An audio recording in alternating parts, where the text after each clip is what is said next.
Deep in the heart of the Southwest, nestled between the Rio Grande and the sacred Sandia Mountains, lies a place that feels less like a hotel and more like a sanctuary. This is the Hyatt Regency Tamaya Resort and Spa. Today we're taking you through this stunning property located on the Santa Ana Pueblo in New Mexico. From rescued horses to a meal that, I am not exaggerating, was the best meal of my entire life. Let's dive in. When you arrive at Tamaya, first thing you notice is the silence. The resort is situated on 550 acres of Native American land. The architecture is designed to blend perfectly into the high desert landscape. Think low-slung adobe walls, traditional vigas, and open courtyards that frame the mountains. One of the coolest fun facts about this place, the resort was built specifically to keep the views of the sacred Sandia Mountains unobstructed. You'll love taking morning and evening strolls along the paths on property. Let's head inside. The decor leans heavily into the culture of the Santa Ana Pueblo with traditional patterns, warm wood tones, and local artwork. Whether you're looking out over the lush courtyard or get a mountain view room, every room feels connected to the outdoors. A little tip though, try to snag a room with a balcony facing east.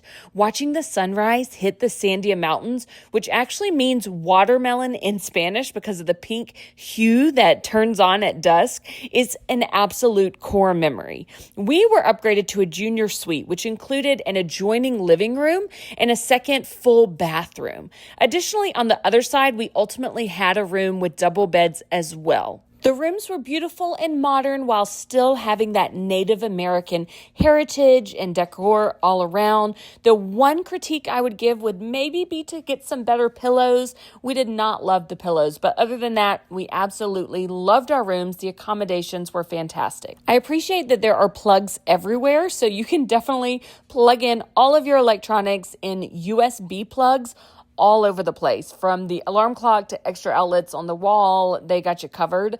But again, check out the rooms with the mountain view. It is unbelievable. The balconies are perfection. Okay, but let's head back outside. Tamaya is famous for its Bosque, the cottonwood forest along the Rio Grande. One of the best ways to see it is by grabbing a pair of bikes. The trails here are incredible. They're flat enough for a casual ride, but scenic enough that you'll want to stop every 5 minutes for a photo. You're riding through history here. These trails have been used by the Pueblo people for centuries. We found this to be one of our favorite activities on property. You can ride bikes down to the stables and spend time with the horses, or go on the path that's more shaded and goes down near the Rio Grande River. It's so peaceful. We ended up riding bikes every single day. You can ride them for about 30 minutes, and then they ask that you turn them back in case someone else wants to ride. Now, the Santa Ana Cafe is where we had breakfast each morning. Our breakfast was included because I had globalist status at the time of our trip. We were there when it was not peak season, so several mornings we ordered off of a menu, and then on Saturday morning they did have the full breakfast buffet available, which we really enjoyed. As you can see here, there's a wide variety of Southwest favorites and breakfast classics. And don't sleep on the for the table appetizers. The house-made butter is superb. All right, time to head to the stables. We also really enjoyed spending time with the horses on our trip. We rode bikes down there and just visited with the horses some days. And then additionally, we did go on a horseback ride. The entire staff at the stables is incredible. This is a horse rescue, and these horses are so well taken care of. Getting to ride these horses and hear their stories from the wranglers adds a whole different layer of meaning to the experience. It's not just an activity, it's a mission that you're supporting just by being there. If you have any kind of horse lover in your family, they are definitely going to want to be spending time down there at the stables. They do have a small gift shop in the area as well. And remember, this is a 501c3 nonprofit located right on site at the Hyatt. So definitely support them, support their horses, and enjoy them. Back over at the resort, there are a couple shops. If you're interested, there is a little gift shop right in the front of the hotel that does serve some Starbucks items. If you need a cup of joe in the morning before breakfast time, you can hit up that shop and do a little shopping there. I got a great hoodie that I absolutely love. They do have a few snacks, drinks, some chocolate, local jams, and you'll find that anytime things are sold on property, a lot of times they're made by local artisans. Continuing about the property, of course, we need to chat about the pools. We visited in mid-April, which is a bit of a transition season for the property. The Oxbow pool wasn't quite open for the season yet, but there was still plenty of water to go around. If you're traveling with kids, just a heads up, during this time of year, the water slide generally only opens on Saturdays. But we saw kids having a great time even without the water slide going.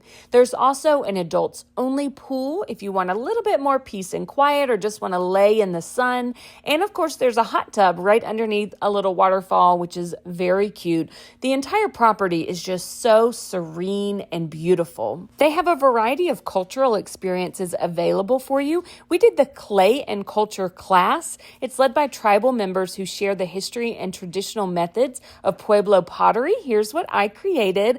We had a great time. There's something so grounding about working with the earth in a place that's ancient. In the evenings, we loved walking along the lighted paths. And then after our walk, we made s'mores by the fire and looked at stars. From sunup to sundown, this resort really has everything you could possibly want, all with the beautiful grass and trees and desert.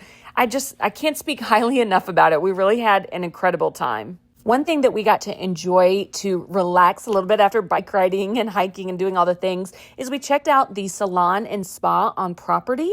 If you look, you can actually get your hair, your nails done, and then they have a beautiful changing area where you can enjoy a steam room, a sauna, another small hot tub there, get a massage. We tried to do as much of the salon activities as we could and found them to be just the ultimate in relaxation. Absolutely beautiful. Definitely visit the salon and spa while you're there. All right, let's talk about an elevated dinner experience. We're headed to the Corn Maiden here, the resort's signature restaurant, and I'm going to be honest, we were not prepared for what was about to happen. Chef George put together a meal that I can confidently call the greatest meal of our entire lives. They used the freshest of ingredients, some grown right there on property. Others are local meat, locally sourced. Everything is incredibly fresh, like it was literally picked minutes before it hit the table. We got to try a variety of dishes, and for me, I really enjoyed starting with the Corn Maiden salad. Highly recommend. I'm a kind of a picky eater, and I fell in love with this dish. All of us did. But the star of the show for me was the buffalo tenderloin. Look at this. It had this unbelievable salty crust that gave way to the most tender, flavorful meat I have ever tasted. It was absolutely insane. If you're vegan or vegetarian, Chef George also had an incredible cabbage dish that he created that was on the menu, absolutely to die for. All of the food, again, we got quite the sampler platter, the opportunity to taste so many things. And we all agree that this was a meal that we are going to remember for a very, very long time. It was fantastic. If you're visiting this property, especially if you're doing it on points and you're not paying out of pocket, splurge on the Corn Maiden. If you want something a little quicker, the Rio Grande Lounge is a great option for dinner as well. It's pretty affordable, and I definitely recommend you eat out on the patio. Get the nachos. I am telling you, they are fantastic. You can also finish it with this brownie and ice cream. To die for. Chef's kiss. If you're a golfer, make sure to head up to the golf club at some point during your trip. They also have a little area where you can eat out on a patio. When we were up there were a bunch of storms rolling through, and it was actually really fun to watch the lightning. So we didn't get to actually eat on the patio, but as you can see here, there's a beautiful view, and check out the lightning we caught. That was an awesome experience itself. Overall, the Hyatt Regency Tamaya isn't just a place to stay, it's truly a place to exhale. Between the rescue horses, the deep culture cultural roots, the world-class dining, it's a destination that stays with you a long time after you leave. If you're looking for a Southwest getaway that's more than just a pool and a room, this is it. Thanks for coming along on this tour with us. Don't forget to like and subscribe for more travel guides. We will also be putting out a full podcast episode about this property. And if you're looking for something else to do while you're in Albuquerque, look at our video about what to expect on a hot air balloon ride. We went with World Balloon and it was fantastic. Okay, we'll see you next time.